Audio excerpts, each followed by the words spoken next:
ಕೊಲೆ ಆರೋಪಿ ದರ್ಶನ್ಗೆ ಮತ್ತೊಬ್ಬ ಕೊಲೆ ಆರೋಪಿ ಸಾಥ್ ಕೊಟ್ಟಿದ್ದಾರೆ. ದರ್ಶನ್ ನಡೆಸಿದ ಶತ್ರು ಸಂಹಾರ ಪೂಜೆಯಲ್ಲಿ ಮತ್ತೊಬ್ಬ ಕೊಲೆ ಆರೋಪಿ ಭಾಗಿಯಾಗಿದ್ದಾರೆ. ದರ್ಶನ್ ಅವರಿಗೆ ಸಾಥ್ ಕೊಟ್ಟಿದ್ದಾರೆ.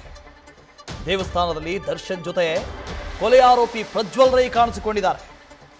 ಕೇರಳದ ಕಣ್ಣೂರಿನ ಭಗವತಿ ದೇವಸ್ಥಾನದಲ್ಲಿ ನಿನ್ನೆ ದರ್ಶನ್ ವಿಶೇಷ ಪೂಜೆ ಮಾಡಿಸಿದ್ರು. ಶತ್ರು ಸಂಹಾರ ಪೂಜೆ ಆಗಿತ್ತು. ಈ ಹೊತ್ತಲ್ಲಿ ಮತ್ತೊಬ್ಬ ಕೊಲೆ ಆರೋಪಿ ಪುತ್ತೂರಿನ ಸ್ನೇಹಿತನ ಮಾರ್ಗದರ್ಶನದಲ್ಲಿ ದರ್ಶನ್ ಪೂಜೆ ಮಾಡಿದರು. ದೇವಾಲಯಕ್ಕೆ ದರ್ಶನ್ ಅವರನ್ನ ಈ ಕೊಲೆ ಆರೋಪಿ ಪ್ರಜ್ವಲ್ ರೈ ಕರೆದುಕೊಂಡು ಹೋಗಿದ್ರು. ಜಲೀಲ್ ಕೊಲೆ ಪ್ರಕರಣದ ಆರೋಪಿ ಈತ ಪ್ರಜ್ವಲ್ ರೈ. ನೋಡಿ, ಆ ಫೋಟೋದಲ್ಲಿ ಗಮನಿಸ್ತಾ ಇದ್ದೀರಲ್ಲ, ಆತನೇ ಪ್ರಜ್ವಲ್ ರೈ. ಜಲೀಲ್ ಕೊಲೆ ಪ್ರಕರಣದಲ್ಲಿ ಆರೋಪಿಯಾಗಿದ್ದ. ಒಂದು ಕಡೆ ಕೊಲೆ ಆರೋಪಿ ದರ್ಶನ್, ಅವರಿಗೆ ಸಾಥ್ ಕೊಟ್ಟಂಥವ್ರು ಮತ್ತೊಬ್ಬ ಕೊಲೆ ಆರೋಪಿ ಪ್ರಜ್ವಲ್.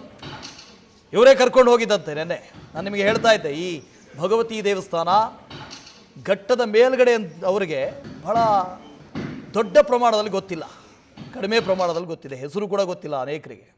ಆದರೆ ಘಟ್ಟದಿಂದ ಕೆಳಗಡೆ ಈ ಕರಾವಳಿ ಭಾಗದವರಿಗೆ ಬಹಳ ಫೇಮಸ್. ಹಾಗಾಗಿ ಯಾರೋ ಕರಾವಳಿಯವರೇ ಕರ್ಕೊಂಡು ಹೋಗಿರ್ತಾರೆ, ಜ್ಯೋತಿಷರು ಯಾರಾದರೂ ಹೇಳಿರ್ತಾರೆ ಏನೋ ಅಂತ ಹೇಳ್ತಾ ಇದ್ವಿ. ನೆನ್ನೆ ಕರ್ಕೊಂಡು ಹೋಗಿದ್ದು ಮತ್ತೆ ಯಾರೂ ಅಲ್ಲ, ಈ ಪ್ರಜ್ವಲ್ ರೈ ಅನ್ನೋ ಕೊಲೆ ಆರೋಪಿ. ಈ ರೇಣುಕಾಸ್ವಾಮಿ ಕೊಲೆ ಆದ ನಂತರ, ಜೈಲಿಗೆ ಹೋಗಿ ಬಂದ ನಂತರ ಈ ಹಳೆ ಸಹವಾಸ ಎಲ್ಲ ಬಿಟ್ಟಿದ್ದಾರೆ ದರ್ಶನ್ ಅಂತ ಹೇಳಲಾಗ್ತಾ ಇತ್ತು. ಆದರೆ ಹೊಸ ಸಹವಾಸ ಇಟ್ಕೊಂಡಂಗೆ ಕಾಣಿಸ್ತಾ ಇದೆ. ಕಿರಣ್ ಇದ್ರ ಬಗ್ಗೆ ಹೆಚ್ಚಿನ ಡೀಟೇಲ್ಸ್ ಕೊಡ್ತಾ ಹೋಗ್ತಾರೆ. ಕಿರಣ್, ಈ ಪ್ರಜ್ವಲ್ ರೈ ಯಾರು ಅಂತ? ವಸು, ಈಗ ದರ್ಶನ್ ಮಾಡಾಯಿಕಾವು ಭಗವತಿ ಕ್ಷೇತ್ರಕ್ಕೆ ಭೇಟಿ ನೀಡಿದ್ದು, ಅವರೊಟ್ಟಿಗೆ ಇನ್ನೊಬ್ಬ ಕೊಲೆ ಆರೋಪಿ ಪ್ರಜ್ವಲ್ ರೈ ಕೂಡ ಸಾಥ್ ನೀಡಿದ್ದು ಈಗ ಬಹಳ ಚರ್ಚೆಗೆ ಗ್ರಾಸವಾಗಿರುವಂತದ್ದು. ಈ ಮಾಡಾಯಿಕಾವು ಭಗವತಿ ಕ್ಷೇತ್ರಕ್ಕೆ ಅಲ್ಲಿ ಹೋಗಿ ಪೂಜೆ ಸಲ್ಲಿಸಿದ್ದಾರೆ ದರ್ಶನ್. ಆ ಪೂಜೆ ಸಂದರ್ಭದಲ್ಲಿ ಪ್ರಜ್ವಲ್ ರೈ ಈತ ಕೂಡ ಇರುವುದು ವಿಡಿಯೋದಲ್ಲಿ ಕಾಣಿಸ್ತಾ ಇರುವಂತದ್ದು. ಈ ಹಿನ್ನೆಲೆಯಲ್ಲಿ ಇವರೇ ಪ್ರಜ್ವಲ್ ರೈ ದರ್ಶನ್ ಅವರಿಗೆ ಆ ಒಂದು ದೇವಸ್ಥಾನಕ್ಕೆ ಕರ್ಕೊಂಡೋಗಿ ಪೂಜೆ ಮಾಡಿಸಿದ್ದಾರೆ, ಶತ್ರು ಸಂಹಾರ ಪೂಜೆ ಮಾಡಿಸಿದ್ದಾರೆ ಅನ್ನೋ ಒಂದು ಹೇಳಲಾಗ್ತಾ ಇದೆ. ಈ ಪ್ರಜ್ವಲ್ ರೈಯ ಹಿನ್ನೆಲೆ ನೋಡ್ತಾ ಹೋದ್ರೆ ಈತ ಕೂಡ ಒಬ್ಬ ಕೊಲೆ ಆರೋಪಿ ಕೂಡ. 2017 ಏಪ್ರಿಲ್ 20ರಂದು ನಡೆದಂತಹ ಜಲೀಲ್ ಕೊರಪಾಡಿ ಕೊಲೆ ಪ್ರಕರಣದ ಆರೋಪಿ ಈತ.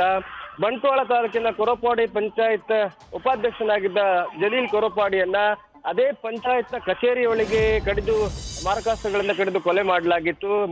ಮಧ್ಯಾಹ್ನವೇ ಪಂಚಾಯತ್ಗೆ ನುಗ್ಗಿ ಈ ಕೊಲೆ ಮಾಡಲಾಗಿದೆ. ಈ ಪ್ರಕರಣದಲ್ಲಿ ಪ್ರಜ್ವಲ್ ರೈ ಆರೋಪಿ ಆಗಿರ್ತಾರೆ. ಹಾಗೇನೆ 11 ಜನರನ್ನ ಈ ಪ್ರಕರಣದಲ್ಲಿ ಪೊಲೀಸರು ಬಂಧಿಸ್ತಾರೆ. ಪ್ರಜ್ವಲ್ ರೈ ಕೂಡ ಅದರಲ್ಲಿ ಒಬ್ರು.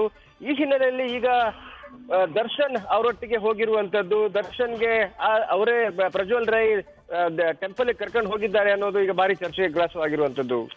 Okay, thank you Kiran. ನೋಡಿ, ರೇಣುಕಾಸ್ವಾಮಿ ಕೊಲೆ ಆಯ್ತಲ್ಲ, ಆ ಕೊಲೆಯಲ್ಲಿ ದರ್ಶನ್ ಇದ್ದಾರೆ ಅಂತ ಬಂದಾಗ ಅನೇಕರು ಹೇಳಿದ್ದು ದರ್ಶನ್ ಬಹಳ ಒಳ್ಳೆಯವ್ರಿ, ದರ್ಶನ್ ಜೊತೆ ಇರ್ತಾರೆ ನೋಡಿ, ಆ ಸಂಗಡಿಗರು ಇರ್ತಾರೆ ನೋಡಿ, ಸಹವಾಸ ಇದೆ ನೋಡಿ, ಅದು ಸರಿ ಇಲ್ಲ, ಸಹವಾಸ ದೋಷ ಇದು ಅಂತ ಹೇಳ್ತಾ ಇದ್ರು. ಎಲ್ಲ ಆದ ನಂತರ ಈ ವಿಜಯಲಕ್ಷ್ಮಿಯವರು ಅವರ ಸಹವಾಸಗಳನ್ನೆಲ್ಲ ಕಟ್ ಮಾಡಿದ್ರು ಅಂತ ಒಂದು ಸುದ್ದಿ ಬಂತು. ಈ ಸ್ನೇಹಿತರು, ಸಹವಾಸದವರು ಇವರೆಲ್ಲ ಕಟ್ ಮಾಡಿದ್ದಾರೆ, ಈಗ ಹೊಸ ದರ್ಶನ್ ಇನ್ನು ಮುಂದೆ ಅಂತ ಹೇಳಲಾಗ್ತಾ ಇತ್ತು. ಆದರೆ ಇದನ್ನು ನೋಡಿದಾಗ ಹೊಸ ಸಹವಾಸ ಎಲ್ಲೋ ತಗಲಾಕಂಡಂಗೆ ಕಾಣಿಸ್ತಾ ಇದೆ. ಇದ್ಯಾರು? ಇನ್ನೊಂದು ಕೊಲೆ ಆರೋಪಿ ಪ್ರಜ್ವಲ್ ರೈ.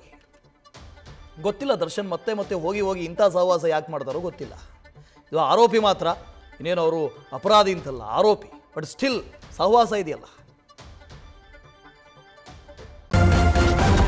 ನ್ಯೂಸ್ ಫಸ್ಟ್, ನಿರ್ಭೀತಿಯಿಂದ ನಿಮ್ಮ ಪರವಾಗಿ.